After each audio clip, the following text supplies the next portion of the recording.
Good afternoon, everybody. Keep eating. I'm just the warm-up band, so don't worry about that. My name is Glyn Northington from Propel Nonprofits in the Twin Cities of Minneapolis and St. Paul. And I am the current board chair of Grant Makers in the Arts on this, my final year on the board. Well, this is actually my 7th year on the board. I was asked to stay an extra year by Eddie and Janet Brown, which I thought at first was because they thought I wasn't ready to graduate, and they would just thought I'd stick around for another year until I got ready. But actually they said they thought that my 4 years experience of being the GIA treasurer might come in handy to support the organization through its first post-transition year. So I got a bonus year. But as we all know, all good things have to come to an end, so it's time that we invite a few new folks onto the board. I want to thank all of you for voting for the slate of candidates for the 2020 GIA Board of Directors, and I'm excited to introduce our new board members to you. As I call out your name, please stand and remain standing, and I ask that we hold our applause till all the new board members have been introduced. Joining for their second term are Jamie Dempsey, Executive Director, Arizona Commission on the Arts, the current Vice Chair, and there's going to be applause, go for it, who's the current Vice Chair of the board. Sharnita Johnson, Director, Arts, the Geraldine R. Dodge Foundation, the current Secretary of the board, and Ken May, Trustee, Central Carolina Community Foundation, the current Treasurer of the board. Joining us for their first term are Long Chu, Program Officer, Houston Endowment, Michelle Coffey, Executive Director, Lambent Foundation, Adriana Gallego, Chief Operating Officer, National Association of Latino Arts and Cultures, Imiko Ono, Director, Performing Arts Program, William and Flora Hewlett Foundation, Zeba Rahman, Senior Program Officer, Doris Duke Foundation for Islamic Art, and Keita Sullivan, Program Director for Theater, New England Foundation for the Arts. Let's give them all a round of applause.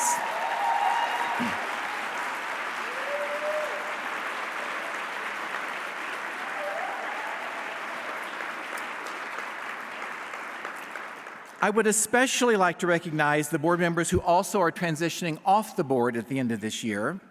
Denise Brown from the Leeway Foundation, and please stand. Carrie McCarthy, New York Community Trust. And Angelique Power, Field Foundation of Illinois.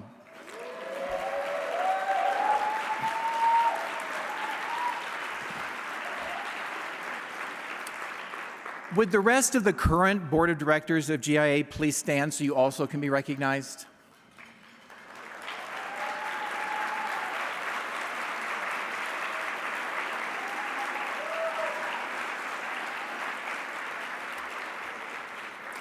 And would all of the board alumni that are here today also please stand for your recognition?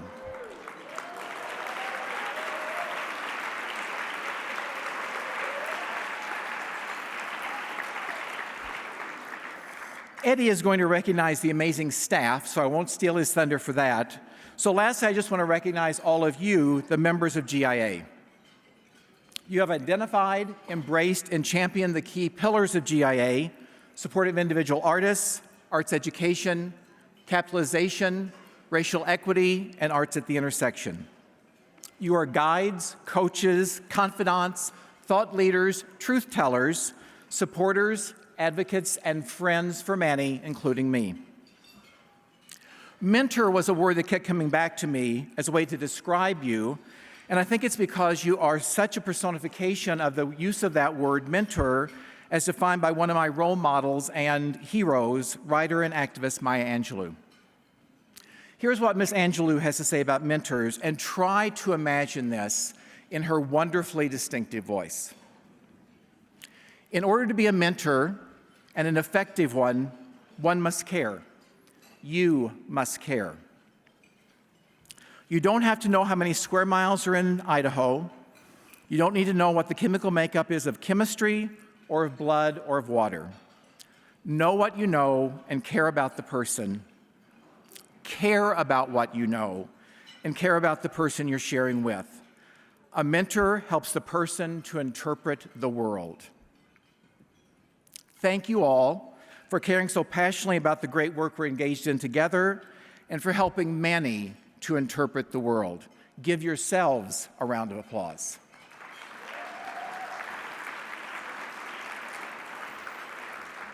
And now, please join me in welcoming that Energizer Bunny of Grant Makers in the Arts, President and CEO Eddie Torres.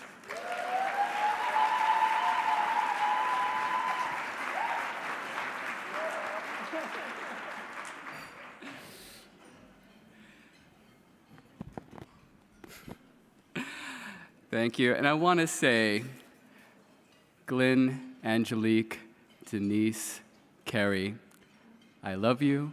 I'm going to miss you. You will always be in my heart. You will always be my family. I'm going to do the state of the organization, and then I'm going to thank our team. Here we go. So, first of all, let me just start with, right about now, in your email inbox is a survey on the conference. Please don't forget to fill out this survey. You know, the thing of it is with the survey is we've got these funders, and they really like to get this kind of data back. In a recent survey of Grant Makers in the Arts members, 96% said they were highly satisfied with our programs and services. Our annual conference last year in Oakland, 99% of the conference participants said that they were satisfied to extremely satisfied.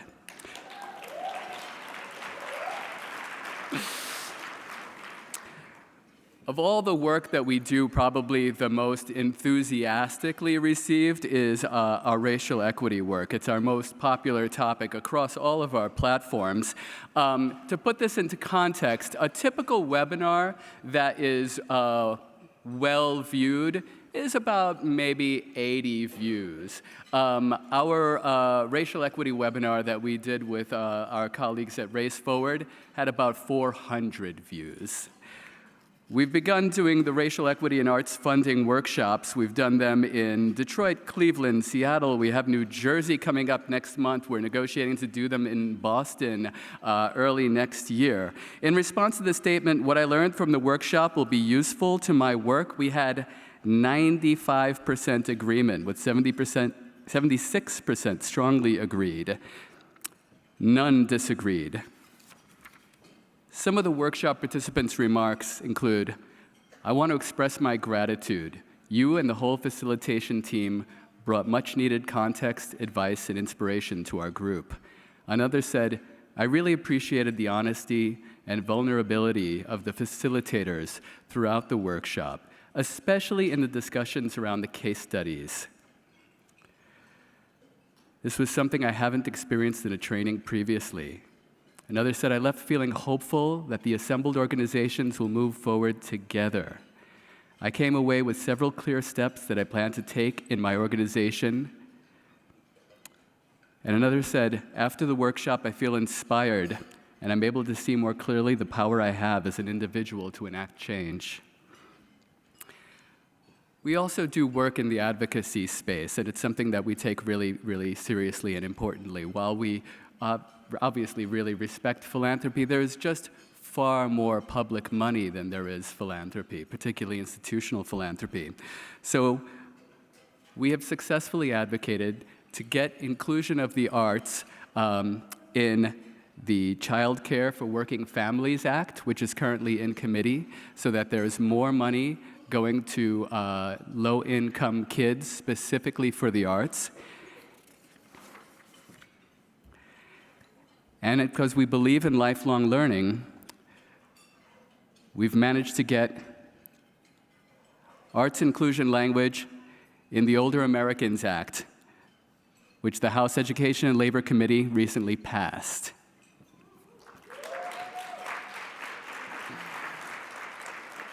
In terms of our capitalization workshops, 60% of our capitalization and community workshop participants have said that they've changed their grant-making practices to support their organizations more responsively and deliberately after having participated in the workshop. One participant said the workshop covered a complicated topic in a small amount of time in clear and simple terms. Another said Grantmakers in the Arts Capitalization Workshop is among the most influential work that I have participated in. Now, speaking of capitalization, we have a healthy cash reserve. According to our own capitalization workshops, we're thriving. With that said, though, we had a planned strategic deficit. Oh, are these slides not up? Or maybe they don't need to be up. Let's see. Boom. How's that? There we go. We had a planned strategic deficit specifically to pay for the move from Seattle to the South Bronx.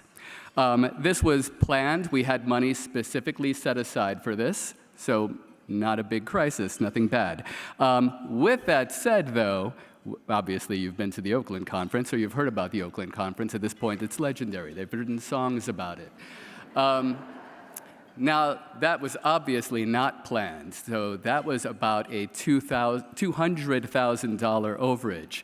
With that said, in our budget, we have money set aside for a transition, so the transition expenses were planned, and we have money set aside for the expenses of the conference going over. So we have that money put aside. So we're really grateful for that. With that said, living your values doesn't make money magically reappear. So what we're doing in these regards is simply just being more deliberate about planning ahead. We just want to make sure we have far more of a time horizon in front of us, and we want to make sure we're being as completely transparent with all of you as we possibly can. One of the ways that we're trying to do this is being more deliberately strategic about the conference itself. So what we're going to begin doing is, this is an experiment like so many things are, but it's one we're really excited about.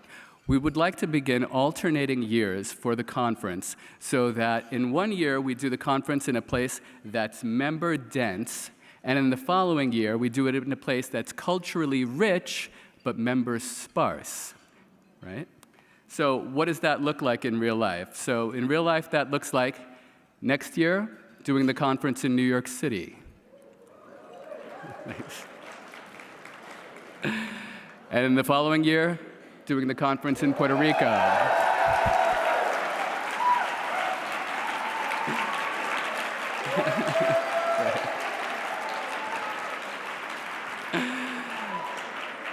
Now, this requires a lot more runway for a number of reasons. One is we want, obviously, to get as much input towards these conferences as humanly possible, but we also recognize we don't have any members in Puerto Rico.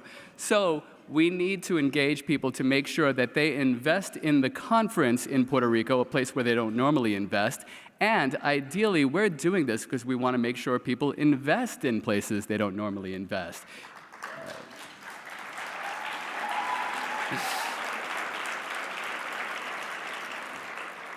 Again, if we just parachute in and out, we're not doing our jobs. Now, we obviously want to continue to engage you in as long a time horizon as possible, as transparently as possible, because we want to continue to alternate years. So we need to look at what is the other place where we're not currently investing, but where we want GIA to go and where we want the community to go, right? And so whether it's Indian country, whether it's border communities, et cetera.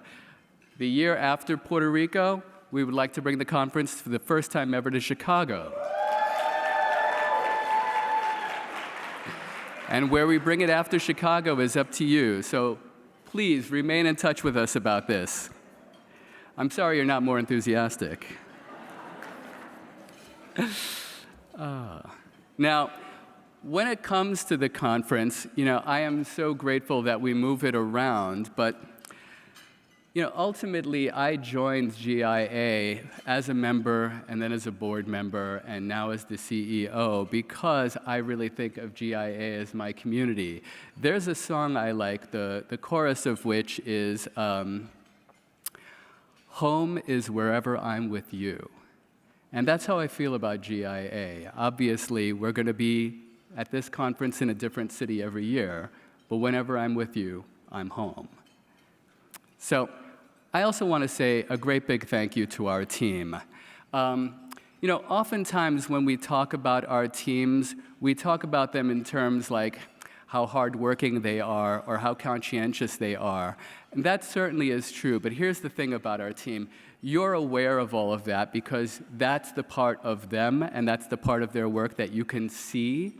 But they're far more than just hardworking and conscientious. They're really strategic thinkers. They make tough choices all the time, and they do it using their strategic thinking, but also their values, their deep ethical centers. And so when we're doing things like doubling up the amount of time we spend in the community, making sure that this conference is as inclusive as humanly possible, is as accessible as humanly possible, that's them using their strategic thinking. And that's called leadership, and they're not just a great team, they're great leaders. I am proud to work with them every day.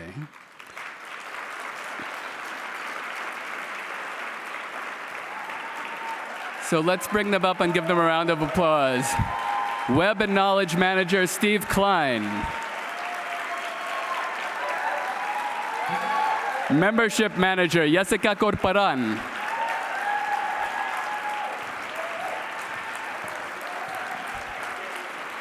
Communications and Publications Manager, Carmen Graciela Diaz. Senior Manager for Development, Sylvia Jung. Director of Operations and Finance, Champ Connect. Program Manager, Sherilyn Seeley.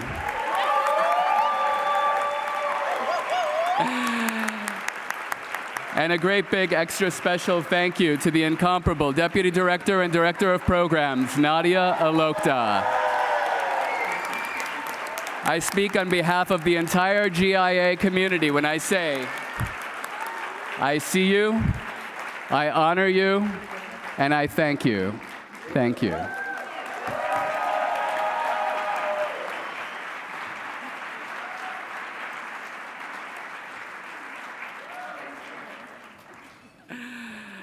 And now it's my honor to welcome from Denver Arts and Venues, my friend and board member, Dariana Navas Nieves.